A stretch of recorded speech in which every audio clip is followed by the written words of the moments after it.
उत्तर प्रदेश में by election के litmus test पर पटिकथा लिखी जाएगी सीधे तौर पर 2022 की, और कोशिश इस बात की होगी विपक्षियों की विशेष तौर पर कि सरकार बदली जाए और सत्ता में फिर से कामयाबी हासिल की जाए।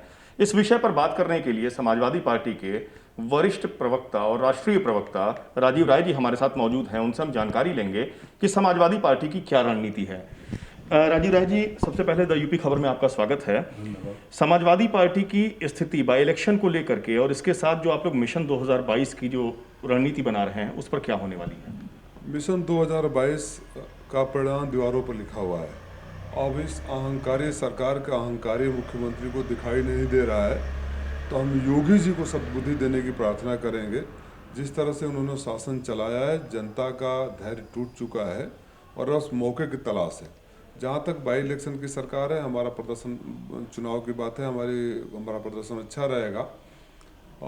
लेकिन एक सच्चाई है कि पूरी सरकार ने उन चंद जगहों पर जहां बाई इलेक्शन हो रहा है अपनी मिशनरी लगा दी है, सारे मंत्री लगा दिए, अर्थतंत्र लगा दिया है।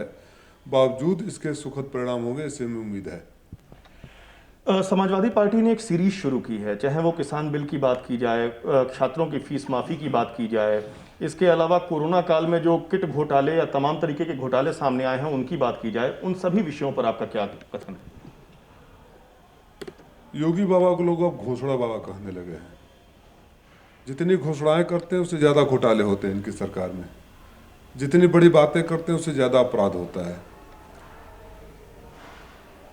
जो सरकार महामारी में लोगों को सड़कों पर मरने के लिए छोड़ दे और जो सरकार इलाज के नाम पर किट से लेकर तमाम तरह के कोविड के पैसे का घोटाला करे, इस सरकार के मुखिया को योगी कहलाने का भी हक नहीं है और ना ही इस सरकार को सत्ता में रहने का हक है।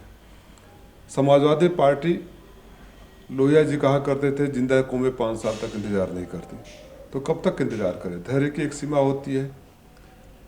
गांव में किसान रो रहे हैं, सड़कों पर नौजवान रो रहे हैं, सीमा पर जवान रो रहे हैं। मस्त है तो योगी बाबा और इनके चंद लोग। अपराधियों के हौसले इतने बुलंद हैं, मैं हमेशा कहता हूँ पानी ऊपर से नीचे बहता है। जब उत्तर प्रदेश का कोई अपराधी पकड़ा जाता है और सरकार मजबूरी में मीडिया के दबाव में अगर कोई एफआईआर दर्ज करती है तो उसका परिणाम क्या होता है जानते हैं? अपराधी अपने ऊपर दर्ज मुकदमों को देखता है, बोलता है ये तो योगी जी के ऊपर भी है, ये तो मौर्य जी के ऊपर भी है। तो ये लोग अपराधियों के प्रेरणा स्रोत बन गए हैं। उत्तर प्रदेश के इतिहास में, मैं तो कहूँगा देश के इतिहास में, किसी सूबे का कोई ऐसा मुख्यमंत्री और उप मुख्यमंत्री नहीं बना होगा जो तमाम आपराधिक धाराओं से सुसज्जित रहा हो। तो जब ऐसे लोग कुर्सी पर बैठेंगे तो पानी से ऊपर से नीचे बहने वाली कहावत चरितार्थ होती है। आप देखिए हाथरस में क्या हुआ और हाथरस के बाद कितने हाथरस हो गए। इस अहंकारी सरकार को जू नहीं होने वाली कल बलिया में, इस सरकार में अपराधियों के हौसले इतने, अपराधी तो है नहीं, वो तो कार्यकर्ता है, पकड़े जाते हैं तो अपराधी कहलाते हैं, नहीं तो भारतीय जनता पार्टी के कार्यकर्ता है। कल बलिया में जो भारतीय जनता पार्टी के कार्यकर्ता ने तो साहस किया, यही इनका चाल चरित्र और चेहरा है। आप लोग हैं तो थोड़ी बहुत दबाव होती है तो कार्रवाई का दिखा लेपापोती कर देते हैं, नहीं तो जिस तरह से हाथरस मामले में हुए, आज तक भी उस डीएम के ऊपर हाई कोर्ट ने फटकार लगाई। मैं अब यूपी खबर के माध्यम से माननीय योगी से जानना चाहता हूं कि ये योगी जी, आपकी कौन सी कमजोर नस उस डीएम के पास दबी हुई है कि आप हाई कोर्ट से फटकार सुनते हैं, मीडिया से फटकार सुनते हैं, जनता सड़कों पर होती है, लेकिन आपकी हिम्मत नहीं है उस डीएम के खिलाफ कार्रवाई करने के लिए। मैं चुनौती देता हूं, आज भी मेरी जानकारी के अनुसार उस डीएम को मान मनोबल की जा रही है कि अगर मजबूरी में कुछ करना पड़े तो मुंह मत खोलना। ये सरकार की सच्चाई है। आरोप तो आप समाजवादी पार्टी पे भी लगता रहा है कि गुंडों की पार्टी है। सड़कों पर प्रदर्शन आप लोग करते हैं तो उसको ये कहा जाता है कि जंगल राज बना दिया गया है, बिल्कुल बुरी तरीके से। भारतीय जनता पार्टी भी जब विपक्ष में हुआ करती थी तो सीधा आरोप लगाती थी, अब आप विपक्ष में हैं तो आरोप लगा रहे हैं। ऐसी कुछ रणनीति भी है क्या? रणनीति नहीं है, एक सच्चाई है। ये झूठों की पार्टी है, धोखेबाजों की पार्टी है, फरेबियों की पार्टी है। देश का दुर्भाग्य है कि ऐसा झूठा योगी और फर्जी फरेबी फकीर मिला है। आप बताइए, जब हाथरस में प्रदर्शन हो रहा था तो आप लोगों को भी पास जाने को रोक दिया था। जब माननीय अखिलेश यादव जी मुख्यमंत्री थे, बदायूं की घटना आपको याद होगी, जिसको सीबीआई ने फर्जी केस बनाया था। ये भारतीय जनता पार्टी के कार्यकर्ता मुख्यमंत्री आवास को घेर कर चूड़िया भेंट कर रहे थे। शर्म नहीं आ रही इन लोगों को दोगलेपन दिखाते हुए अपने भाषा में? स्मृति दीदी कहाँ है? खोजिए आप लोग, स्मृति दीदी कहाँ है? ये सत्ता के भूखे भेड़िए हैं, जिनको सत्ता मिलते ही सारे संस्कार भूल जाते हैं। लूट, भ्रष्टाचार और अत्याचार इनके हर राज्य में देखिए। मध्य प्रदेश में देखेंगे तो कोई आरएसएस का जोशी मिल जाएंगे, प्रदीप जोशी क्या नाम था, तो वहाँ हिमाचल में मिल जाएंगे। ये अय्यास, भ्रष्ट और चोरों की सरकार है। इनके कारनामे ये मदारी की तरह है।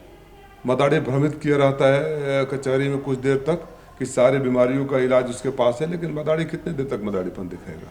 इनका वक्त पूरा हो चुका है, लोग इनको पहचान चुकी है। इनका चाल, चरित्र और चेहरा हर रोज दिखाई पड़ रहा है। मैं बोला कल ही जिस व्यक्ति ने गोली मारी डीएसडीएम और सीओ के सामने, उसको वहाँ के विधायक मिठाई खिलाते हुए फोटो छपी है अखबारों में, मेरे पास है। तो ऐसे तो ये लोग हैं।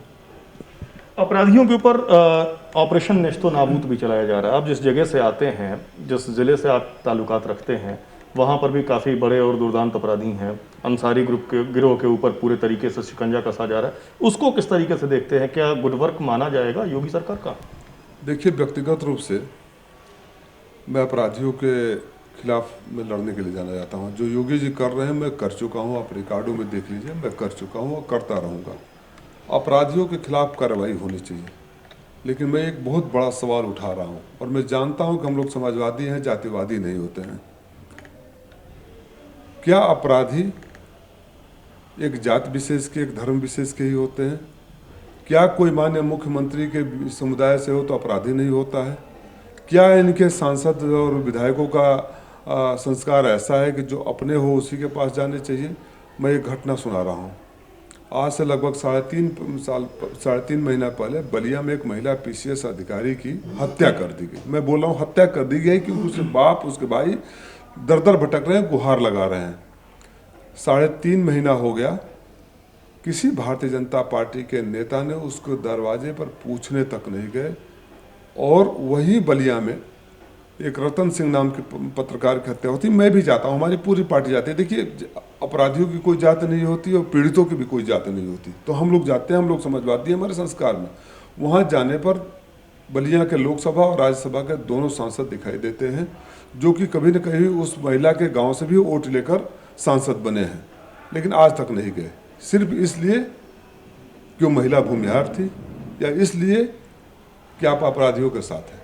अपराधी जो अभियुक्त है वो भारतीय जनता पार्टी का नेता है, चेयरमैन है, और कल ही हाई कोर्ट ने उनके एंटीसिपेटरी बेल को भी खारिज कर दिया है, लेकिन गिरफ्तारी नहीं हो रही क्योंकि मुख्यमंत्री के बिरादरी के लोग जुड़े हुए हैं उससे। तो जो सरकार जात देकर न्याय या अन्याय करे, उससे बड़ा पापी सरकार कोई नहीं हो सकता। फिर दोहरा रहा हूँ, न अपराधियों की कोई जात जमात होती है, न पीड़ित की कोई जात मजहब होता है। राजा का धर्म है, शासन का धर्म है, मुख्यमंत्री का धर्म है कि बिना जात धर्म के भेद किए आप न्याय करो। बड़ी मंजरी राय को न्याय नहीं दोगे, कहीं और घटना हो जाएगी तो आप न्याय दोगे, और खुद को योगी भी बोलते हो। भगवान बचाए प्रदेश को ऐसे योगियों से। अच्छे अच्छे योगी देख लिए हैं। ये लोग चिन्मयानंद को संरक्षण देने वाले योगी हैं, सेंगर को बचाने वाले योगी हैं। अगर जब ऐसे योगी सरकार में रहेंगे तो मैं बोल रहा हूँ, हमारी बहन बेटियों की चित्कार, करुण क्रंदन सुनने वाला कोई नहीं होगा। चाणक्य का एक वाक्य था कि सत्ता का चरित्र एक होता है। आप लोगों के ऊपर भी आरोप लगते रहे हैं कि यादवों की सरकार रही है, उसमें यादव अधिकारी ही पोस्टेड हुआ करते थे आप लोगों की गवर्नमेंट में। इसमें आपके द्वारा आरोप लगाया जा रहा है कि ठाकुरों की सरकार है, ठाकुर ही पोस्टेड हो रहे हैं। क्या लगता नहीं है कि मतलब जो चाणक्य कहा करते थे उस तब के ज़माने में वो अभी चरितार्थ है? चाणक्य राजा तो नहीं बने कभी, योगी राजा क्यों बन गए? और योगी राजा बन गए तो ठाकुर बन के क्यों बने? और योगी को चुनौती देते हैं। आप तो सारे लिस्ट लेके जाहिर करते थे। प्रोफेसर राम गोपाल यादव को लिस्ट के साथ बैठना पड़ा। अगर है नैतिक साहस तो जैसे प्रोफेसर राम गोपाल यादव लिस्ट के साथ बैठ गए कि कितने जिलों में कितने लोगों का अधिकारी है। योगी जी, मैं चुनौती देता हूं, आप लिस्ट लेकर जनता के सामने आ जाइए। आपके चेहरे से नकाब नहीं उतर गया। आप एक जात विशेष के नहीं, जात विशेष में भी एक गुट विशेष के नेता मात्र हैं। अपने अहंकार के बल पर जो शासन चला रहे हैं, मैं फिर चुनौती देता हूं, जैसे प्रोफेसर राम गोपाल यादव लिस्ट लेकर आ गए थे बाहर सड़कों पर दिखाने के लिए, आप दिखाइए, जनता को सामने आ जाएगा। कोई इस शासन से अगर खुश हो, कोई बिरादरी खुश हो, बिरादरी की बात छोड़ दीजिए, बिरादरी की तो ये तो कोई सगा नहीं जिसको ठगा नहीं, इनका असली संस्कार है। मैं बताया, नौजवान, किसान, जवान, व्यापारी, आप चले जाइए गाँव में, चले जाइए गाँव में। अभी ये कृषि नीति लेकर आए हैं, आप भी गाँव से आते हैं ना, मिनिमम मूल्य मिल रहे हैं, बिक रहे हैं, पैसे आ रहे हैं। आपकी क्या मजबूरी थी, मैं फिर बोल रहा हूँ, आप किसानों को बेचने का काम किया है। आपकी क्या मजबूरी है कि उसमें एक लाइन आप नहीं जोड़ रहे हैं कि मिनिमम समर्थन मूल्य से नीचे कोई प्राइवेट व्यापारी भी अनाज नहीं खरीद सकता। हमारे गांव के संरक्षण, खास तौर से पूर्वांचल में कोई बड़ा किसान नहीं है, वे 1 बीघा, 2 बीघा, 4 बीघा, 5 बीघा वाले हैं। जब उसकी बेटी बहन की शादी होगी, तत्काल जो पैसा देगा मजबूरी में ले लेगा।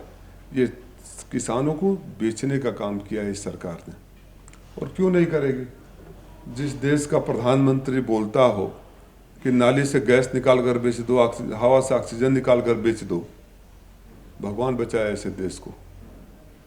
इनकी बुद्धि प्रदर्शित होती है इनके बयानों से।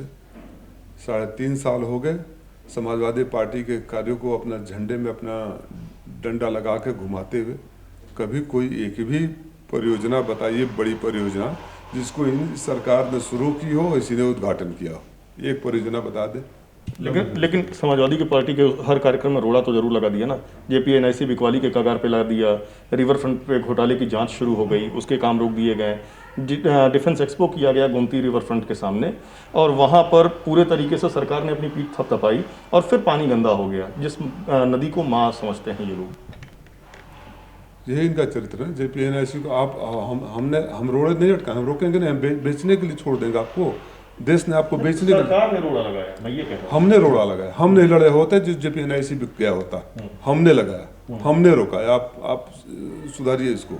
अगर समाजवादी पार्टी का विरोध नहीं होता तब तक उसको बेच चुके होते हैं। तो बेचने वाले सरकार है, और ये घोटालों की सरकार है। ये सरकार मतलब इनको मौका मिले तो लाश से कफन निकाल कर बेच दें। आपने देखा कोरोना में किट का घोटाला कर रहे हैं, दवाइयों का घोटाला कर रहे हैं, फर्जी अस्पताल के बिल बना रहे हैं, एक ही मरीज का 5 बार टेस्ट करके उसका बिल बना रहे हैं। तो जो ऐसी सरकार है जो महामारी में किट के और दवाइयों का घोटाला कर रही है, ऐसे सरकार को कफन चोर सरकार कभी कहा गया था। असली कफन चोर है ये। इनको मौका मिले लाश से कफन उठाकर बेच दें, लाश के नीचे की लकड़ियों को बेच दें। ये वो सरकार है। इनकी कोई नैतिक और राजनीतिक हैसियत नहीं है कि शासन में रहें, लेकिन लोकतंत्र आज संख्या इनके साथ है, और इनका अहंकार ले डूबेगा। इनका अहंकार ही इनको ले डूबने के लिए काफ़ी है। मुख्यमंत्री की भाषा ऐसी होती है, न तो योगी की ऐसी कहीं भाषा आपने सुना होगा, न मुख्यमंत्री की ऐसी कोई भाषा होती है जिस भाषा में मुख्यमंत्री बात करते हैं। ठोक दो, क्या हुआ नतीजा? अपराधी और पुलिस मिलकर अपराधी पुलिस को ठोकते हैं, फिर अपराधी पुलिस को ठोकते हैं, फिर पुलिस दोनों तरफ से जब ठोकती है तो आम जनता को ठोकती है। ठोका ठाके के लिए आपको सरकार में चुना गया था। हाँ योगी जी, वक्त है अपनी भाषा को संयम बनाइए।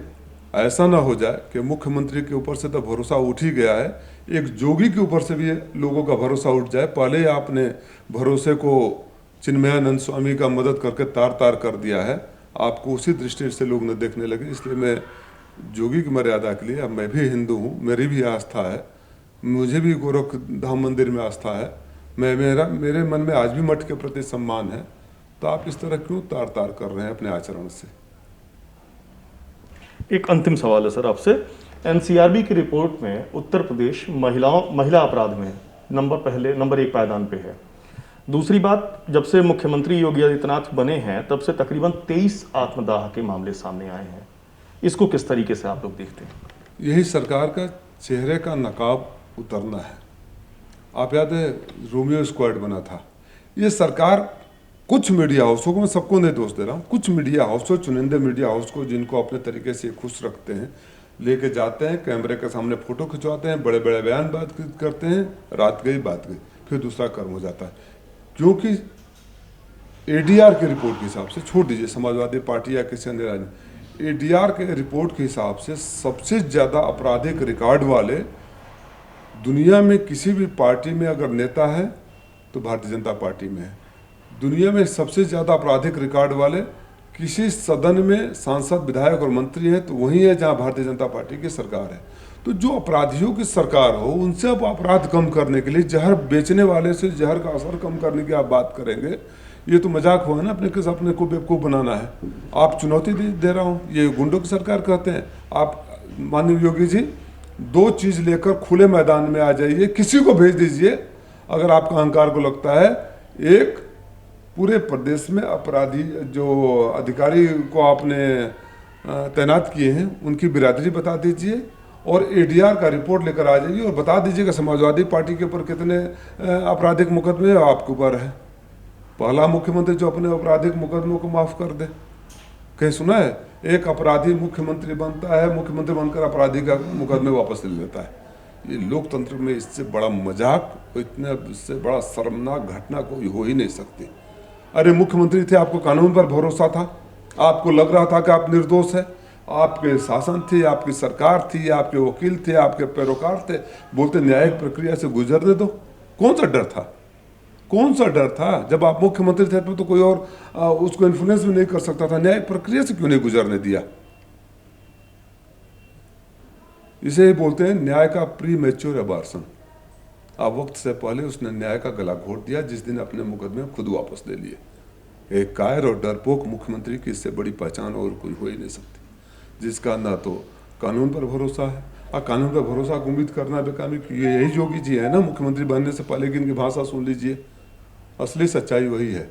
और आज मैं आखिरी बात आपसे कह रहा हूँ, योगी जी, आपके कर्म आपको एक बार फिर रुलाएंगे, फिर आप रोओगे, लेकिन रोने वाली जगह न तो सदन होगी, न चुप कराने वाला कोई स्पीकर वहाँ होगा, शायद मठ में ही जाकर रोगे या तो सड़कों पर रोगे।